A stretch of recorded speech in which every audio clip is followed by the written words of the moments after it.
Hey everyone, my name is Sam and this is vlog number 3 on mental health. Today I'm going to be looking at depression. I usually like to start these videos in front of the camera, but I thought I would spare everyone my face this time. Besides, I had this footage left over from when I was trying to make a few woodworking videos. God, it probably sounds big-headed since I made this video and it's my chubby hands working the plane, but I find this really, really relaxing, and I hope you guys do too. So, depression is the predominant mental health issue that I suffer with. Because of this, I feel that I have a lot to say on the matter. So, this video will be a bit longer than my others, or I might split this video into 2 parts. We'll see how it goes though. I'm going to start by talking what happens to me personally during a depressive episode, and then a few mechanisms, coping mechanisms. In a future video I'm going to look at stigma around mental health and depression. I also want to look at the rise of depression corresponding with certain social factors. These videos might be a bit more dense and boring, but I believe it's something that needs to be talked about. Before I delve into this video, I think it's worth mentioning that I may talk about some sensitive things, but maybe not. I'll see how it goes. Now, without further ado, let's talk about depression, I guess. So, what happens when I suffer from a depressive episode? Well, I deflate. My body feels like whatever was holding it up has just disappeared. I suffer from hot flushes. I have no appetite. I don't want to eat or drink. I become despondent. I don't want to talk to anyone or see anyone. Unfortunately, when I have a depressive episode, I kind of just stew in my thoughts, and at its worst points, unfortunately, you get the rise of suicidal thoughts, which is pretty bad. But hopefully, I'll put a few things forward that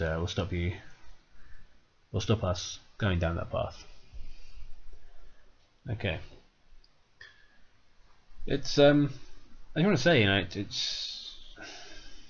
it's easy just to list these things off, but it is painful to think about how it affects those around me. With that in mind, at some point soon, I think my partner wants to make a video of what to expect, and also a few methods of how to cope when dealing with someone with depression. A loved one, a family member, a friend. She's very busy, but I'll keep you guys updated on that video. So, depressive episodes. How do I get through these? Well, I find it harder to get through depressive episodes than episodes of anxiety, although some of the techniques are still the same. As you can see in this video, I use my hands to distract myself. This woodworking is probably, I think, will always be my main method of coping with anything that comes up. But my advice for everyone else is really to do something you enjoy. Football, reading, arts and crafts, drawing, designing, running, lifting weights. It doesn't matter. If it distracts you and it makes you happy, just do it. Distraction is always the thing to try and do when you're suffering from when you're suffering from a depressive episode or when you're suffering from anxiety. So it's all about distraction. The second thing, well, not a second thing, but one thing that is hugely beneficial is talking to friends and family. I think it's beneficial in two respects, because it's good to get things off your chest. It's absolutely okay to ask for help, and I guarantee you will find help in the most unlikely places.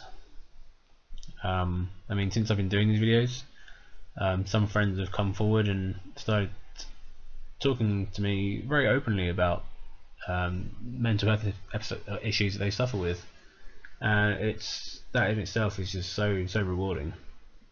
But yeah, talk to people, talk to friends, talk to family.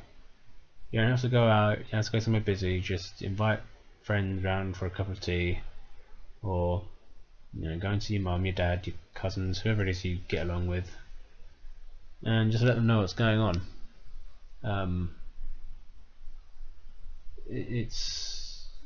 I can't thank friends and family enough. So go and talk to them. Now, that being said, I'm going to move on to what I call unconventional methods of dealing with depression. These are things I don't really see on online forums or mental health charity websites. I find that their information is usually quite basic. It's usually what people or society is more comfortable hearing than what they actually need to hear. But I'll get to that bit in a minute. But for now, I'll just look at a few unconventional methods. Listening to podcasts, I think, is one of them. Podcasts are really an untapped form of coping with depressive episodes. There are some non-fiction podcasts out there that you can listen to that focus on CBT, or cognitive behavioural therapy. Some that look at meditation, and just other methods of distraction and sort of coping with negative thoughts. They're really good. Like I said, I cannot rate them enough. And there are also podcasts out there that just provide sound effects, things like rain, rivers, thunderstorms, just sounds that can relax you and just give you some time to center yourself. So yeah, go and have a look at those ones. But they're actually also fictional podcasts. I mean, fictional podcasts are a great method of distraction, and I may be on my own here, but the scarier or more thought-provoking I find, that the better. I know it sounds strange to say that scary podcasts are a good thing, but when I'm feeling low and in a dark place, if something reflects that mood, it helps. This is something that I'll probably talk about a bit more in depth in a minute, I think. There's some great podcasts that I would highly recommend are We're Alive, which is a cool zombie horror. Life After. The people that did that also did one called The Message. That was really good. But currently my all-time favourite is probably Limetown. It's a good blend of sort of horror / thriller, which I really enjoy. But much like listening to music, listening to podcasts requires concentration, and it's compelling stories. It gives you something to look forward to, something to follow, something to think about when you stop listening as well. There's also a set of podcasts called The Truth, which is short story podcasts, fictional stories. They are really good. Some of them are comedy, some of them are horror, some of them are just really a bit strange, but I highly recommend them.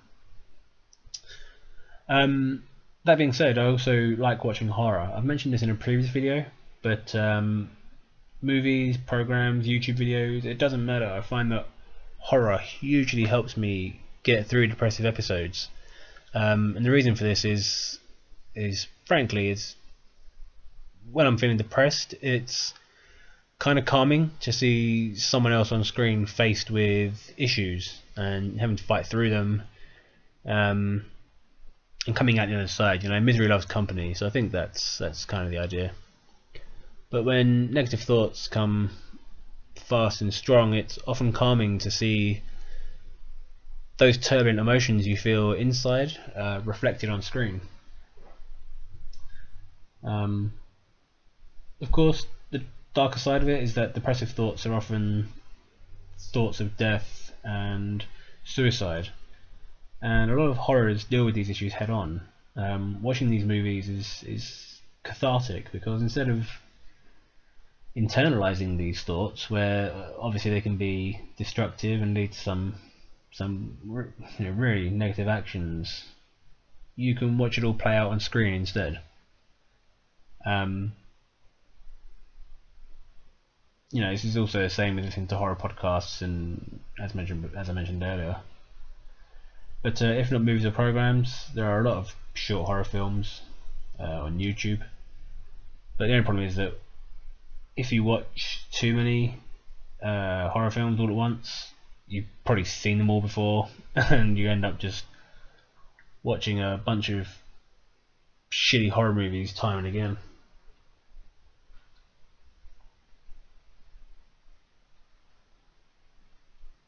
Anyway, I was going to look at suicidal thoughts, suicidal tendencies, and how best to overcome these.